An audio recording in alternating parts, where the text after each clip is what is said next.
हम फौजी जब तुम लोगों की सुरक्षा में 20-20 किलो का वजन लेकर हमेशा खड़े रह सकते हैं, तो क्या तुम लोग एक तिरंगा नहीं संभाल सकते हम लोगों के लिए, अपने देश के लिए?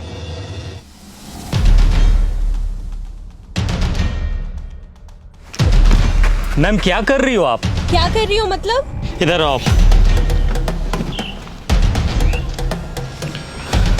क्या है ये? अपने तिरंगे का अपमान? मैंने नहीं रखा इसे। हिंदुस्तानी फौजी की आंखें बाज से भी ज्यादा तेज होती है। चलो मान लिया आपने इस झंडे को यहाँ नहीं फेंका, पर उठा तो सकती थी ना। ओ फौजी तुम ज्यादा ज्ञान मत दे, औकात में रह अपनी। अपनी औकात में ही हूँ। अगर मेरी आंखों के सामने कोई तिरंगे की बेइज्जती करेगा ना, तो आंखें निकाल लूंगा मैं उसकी। क्या सिर्फ हम फौजी का ही कर्म है तिरंगे की हिफाजत? ये कोई ऐसी वैसी चीज है क्या? अपने देश की आन बान शान है ये, और तिरंगे की हिफाजत सिर्फ फौजी का कर्म नहीं बल्कि हर हिंदुस्तानी का फर्ज है।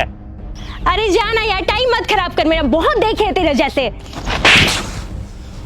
मेरे जैसे नहीं देखे होंगे। तूने एक लड़के को थप्पड़ मारा? लड़की को नहीं मारा, बल्कि बदतमीज लड़की को मारा। हमें यह नहीं सिखाया जाता कि किसी बेगुनाह इंसान पे अपना हाथ भी उठाया जाए, लेकिन इतना तो तुम्हें भी पता होगा कि अगर कोई इंसान हमारे तिरंगे की तरफ आंख उठा करके भी देखेगा, तो हिंदुस्तानी फौजी आंखें निकाल लेगा उसकी। फौजी होने का बड़ा घमंड है तुझे, औकात ही क्या है तुम्हारी? घमंड नहीं, फौजी होने का बहुत ही ज्यादा घमंड है मुझे, और इतनी औकात ही मेरी काफी है। तुम जैसे लोग ना 25-30 हजार की नौकरी करके ही खत्म हो जाते हो, और देख मेरी औकात, 10 लाख की गाड़ी में घूमती हूँ। तुम घूमो 10 लाख की गाड़ी में, हमें 50 डिग्री गर्मी, -50 डिग्री ठंडी, तेज बारिश में भी बॉर्डर पे खड़े होकर अपने देश के लिए हंसते हंसते सीने पे गोली खाने में फक्र महसूस होता है। यही हमें सुकून देता है। तुम क्या जानो असली देशभक्त होता क्या है? सुन, अब बहुत हो रहा है तेरा। तूने तो मुझे एक थप्पड़ मारा ना, मैंने तुझे 10 ना मरवाया ना, तो मेरा भी नाम हनी नहीं। मेरी दीदी यहाँ की डीएम है। रुक, अभी बुलवाती उसे। तू बस यहाँ से भागना मत। बिना डरे सीने पे गोली खाने वाले को थप्पड़ से डरा रही हो? फौजी हूँ, 1 इंच भी अपनी जगह से पीछे नहीं हटूंगा। जिसे बुलाना है बुला ले। मैं भी तो जरा देखूं उसे अपना देश प्रेम पहले दिखता है या फिर ये बहन।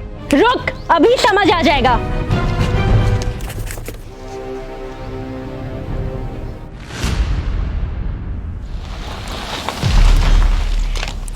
दीदी, यही है वो इंसान जिसने मुझे थप्पड़ मारा है। कितना मारा? एक, वो भी बहुत जोर का। कम ही मारा था। तुम एक फौजी के बारे में बुरा भला बोल रही हो, समझ में आता है ये कौन है? मैम सॉरी, बट शायद आपकी बहन कुछ ज्यादा ही मॉडर्न है। इसे तिरंगे की वैल्यू समझाने की जरूरत है। इसने ये तिरंगा इधर फेंका और जा रही थी। वो फट गया तो तू रख के क्या करती? अच्छा, फट गया था। 1 मिनट मैम।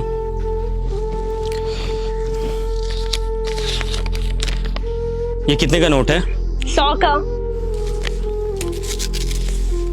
अब कितने का है? 100 का। अरे क्यों, फटने से इसकी वैल्यू खत्म नहीं हुई? मैं भी फेंक देता हूं इसे।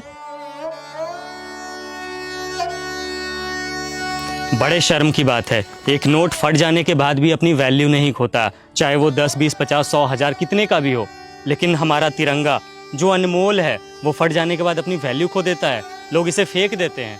वाह। अब आपको कुछ बोलने की जरूरत नहीं है। आई एम सॉरी, मुझे सब समझ में आ गया है।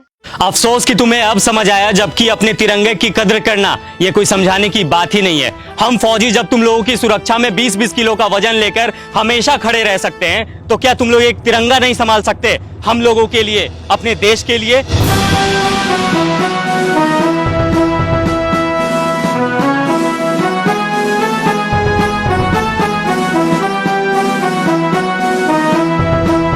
इस वीडियो के बाद शायद मुझे कुछ बोलने की जरूरत नहीं है। बस दोस्तों, अपने तिरंगे की और अपने जवानों की हमेशा इज्जत करना, वो भी सच्चे दिल से, सिर्फ दिखावे के लिए नहीं।